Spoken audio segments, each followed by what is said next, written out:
Listen closely, because what I'm about to tell you is not taught in schools, not shown in documentaries, and not spoken openly by the people who benefit most from your confusion.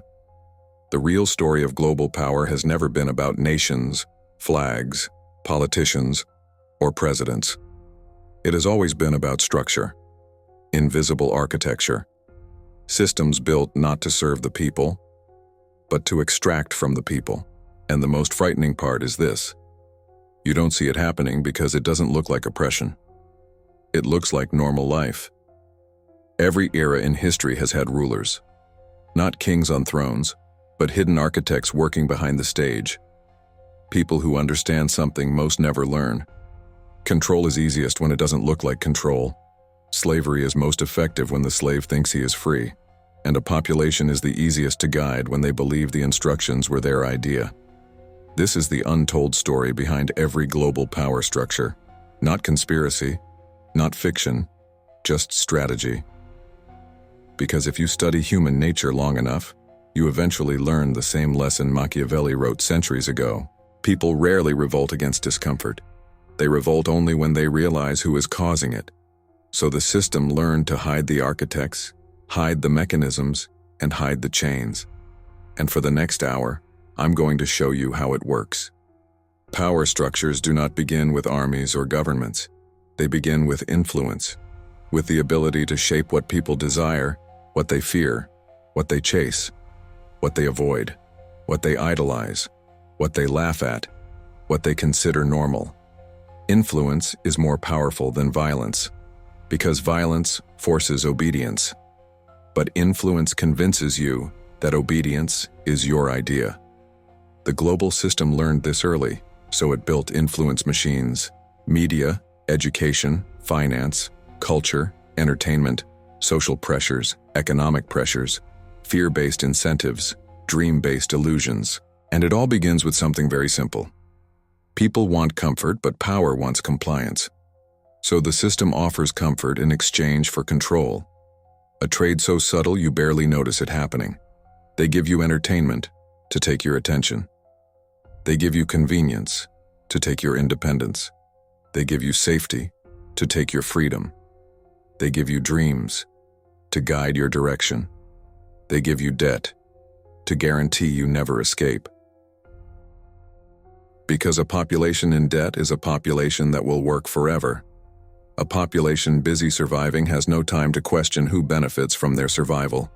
A population exhausted will choose convenience over freedom every time. This is the first layer of the story. Make the world feel comfortable enough to not notice the cage. The second layer is darker. Global power isn't maintained by leaders. Leaders are temporary. The structure is permanent. So the people who run the world, the true architects, do not seek attention. They seek stability. They don't run governments. They run the incentives that governments obey. They don't appear on stage. They build the stage. They don't tell nations what to do.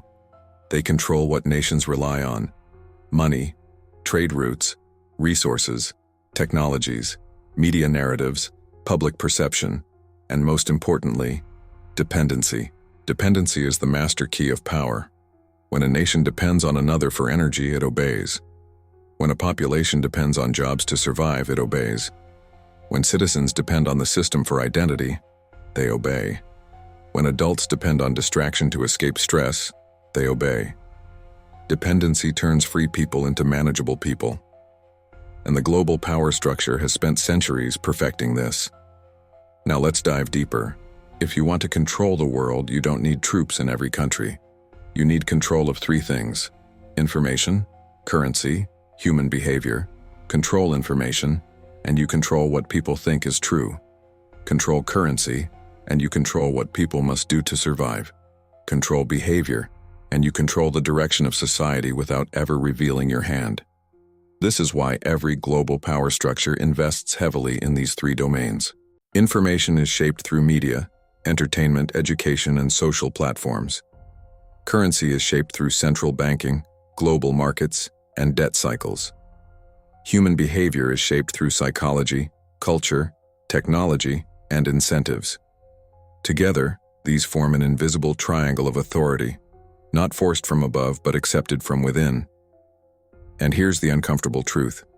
People obey the system not because they are weak, but because they are busy. Tired, distracted, stressed, overstimulated, underpaid, overworked. The perfect citizen is the one too exhausted to question the rules. Global power structures rely on this exhaustion. They don't need your loyalty. They only need your attention, your participation, your habits, your fears, your distractions. Because attention is the new currency, and distraction is the new battlefield. If you want to neutralize a population, you don't imprison them. You entertain them. You don't censor them. You overwhelm them with information until they can't tell what matters. You don't silence them. You give them endless platforms to express opinions that change nothing. This is the strategy. And it works. Now let's look at the deeper layer, the one most people never see. Conflict is manufactured. Chaos is curated. Division is engineered. Fear is monetized. Identity is fragmented. Unity is discouraged. Why? Because divided people are predictable. Distracted people are profitable. Fearful people are easy to influence. And isolated people are easy to control. The global power structure thrives when humanity is fragmented into men versus women, left versus right, rich versus poor, race versus race, faith versus faith, citizen versus citizen, employee versus employer, consumer versus consumer. Every division is intentional. Every conflict is engineered. Every argument is part of a much larger design.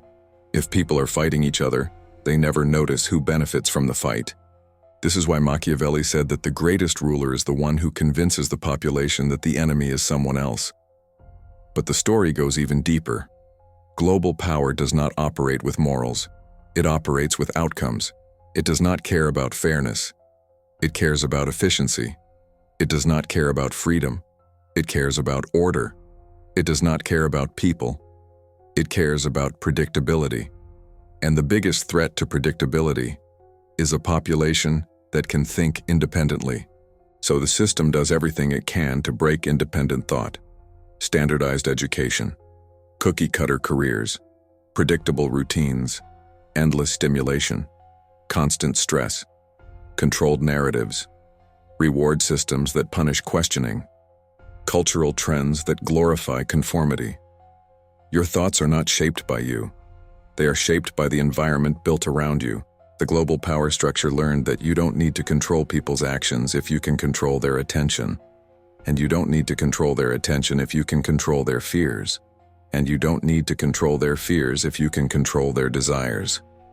Make people desire entertainment, and you can distract them forever. Make people desire convenience, and they will trade autonomy without hesitation. Make people desire status, and you can guide their behavior with symbols. Make people desire comfort, and you can control their work, their time, their loyalty. This is the machinery behind the modern world. But the darkest part of the story is this. The system doesn't just extract from individuals, it extracts from generations. Your grandparents were shaped by survival. Your parents were shaped by stability. You are shaped by distraction, and the next generation will be shaped by identity manipulation. Because the global power structure understands something vital. If you confuse a generation about who they are, you control who they will become. If you overload a generation with stimulation, you control what they will focus on. If you drown a generation in debt, you control how they will spend their lives. And if you isolate a generation emotionally, you control where they seek validation. This is not about nations.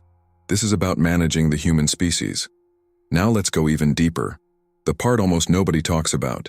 Power structures do not collapse. They evolve. They upgrade. They refine. They modernize. They rebrand. Feudalism became monarchy. Monarchy became empire. Empire became industrial capitalism. Industrial capitalism became global corporatism. Global corporatism is becoming algorithmic governance. Each stage offers more comfort and more control. Humans crave ease. Systems crave obedience. The exchange is obvious, but rarely acknowledged. You are living through the transition into a new form of power, one where control is not enforced through force, but through design, through algorithms that predict your behavior, through platforms that shape your desires, through culture that shapes your identity, through financial systems that trap you in cycles, through technology that monitors your habits, through social norms that punish deviation. The next phase of global power will not feel like tyranny, it will feel like convenience. Tyranny with a friendly interface, control with a smiling logo, surveillance disguised as personalization, obedience disguised as progress. Humans will accept the cage as long as the door looks like a touchscreen. Now here's the revelation. You cannot fight a system this large with force. You cannot defeat it by attacking its symbols. You cannot challenge it by arguing with people trapped inside it. But you can break it on the individual level, because the system only survives if you continue playing your role. If you withdraw attention, the system loses influence. If you reduce dependency, the system loses leverage.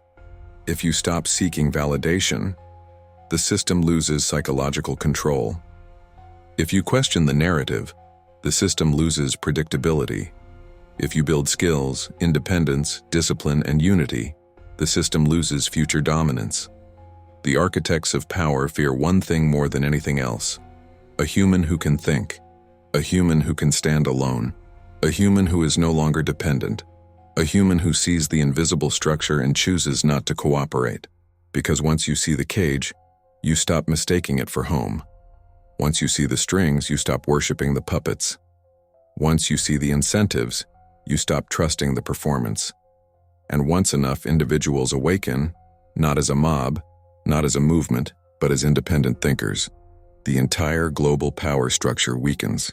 The system cannot control those who do not need it. And that is why they spend billions making sure you do. You were never meant to understand this. You were meant to participate without questioning, to obey without noticing, to work without resting, to chase without catching, to consume without thinking. But now you see the architecture, you see the design, you see the strategy. And the moment you see the truth, you can never unsee it. This is the untold story behind global power.